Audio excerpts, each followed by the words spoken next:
Hello, my name is Steve M. Nash and I'm the editor of selfhelpcollective.com. Today I'd like to talk to you about listening skills.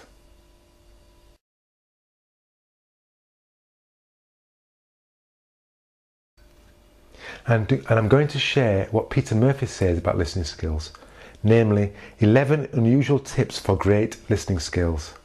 I'm going to summarize what he has said and then share some of my own tips. And I'd love it if you shared your listening tips too, or your listening successes or failures. Because let's face it, listening is one of those skills that we all think we're better at than we really are. Anyway, I know it's true, and I know that you know it's true. So, Peter Murphy finishes what he's saying about listening skills with this short paragraph. Listening is an art.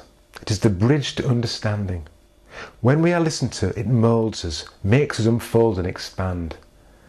Ideas actually begin to grow within us and come to life when we have good listening skills.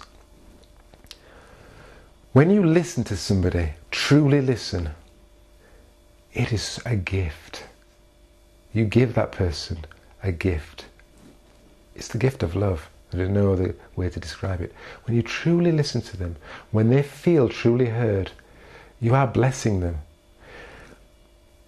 When you listen and you can't wait to, but I did, and you want to cut in, and you want to cut in, and you want to squash, and I did that too, and that happened to me, and I'm bored. Come on, can we talk about it? Can we change the subject? When you have that sort of energy, you're not listening. You're just waiting for your turn, and that isn't listening. Peter Murphy calls his article 11 Unusual Tips for Great Listening Skills. Now, I'm not sure that these are unusual, but I'll summarize them now and share a few of my own afterwards and my own reflections. 1. Practice to paraphrase. 2. Whenever it is needed, clarify. 3. Give effective feedback, but be careful in doing so.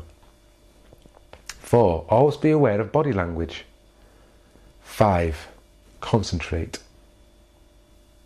6. Acknowledge through body language by occasionally nodding or saying, 7. Be quick to respond. 8. Emphasize, share in their emotions and feelings. 9. Listen patiently. 10. Avoid cutting off before they have finished speaking. 11. Master the art of reading non-verbal communication. These aren't really unusual tips. These are actually core tips. If you're doing these things, you are listening well. If you're not, then you are not listening well.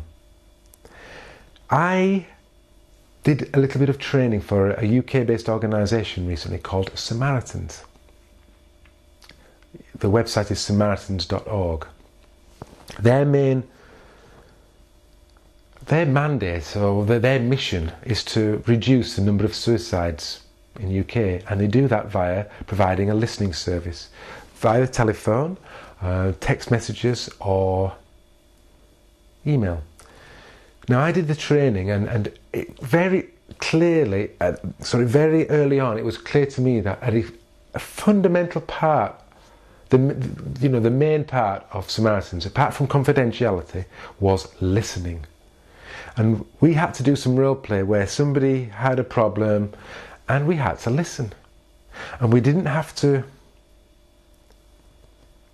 understand their problem and solve the problem. We had to listen, and we had to get them to share their feelings, and we had to get them to clarify, we had to paraphrase what they'd said, we'd give feedback, we definitely had to concentrate. We never cut off somebody, we listened patiently. And I could tell you it was very tiring, and my experience of it was that I've never done this, or I've very rarely done this. it was incredibly difficult not to jump in, not to judge what somebody was saying, not to anticipate where it was going, to truly listen. So, you've heard Peter Murphy's unusual tips for great listening skills. What tips do you have? Or what examples do you have of when you listened well, or when you were listened to well? I'd love to hear what you have to say about this, because this listening is an incredible skill, an incredible gift to give to anybody that you know. Good listening skills. Thanks for watching. Thank you very much, Peter Murphy, for sharing your wisdom, and please share your views, your own tips on listening skills. Thank you very much.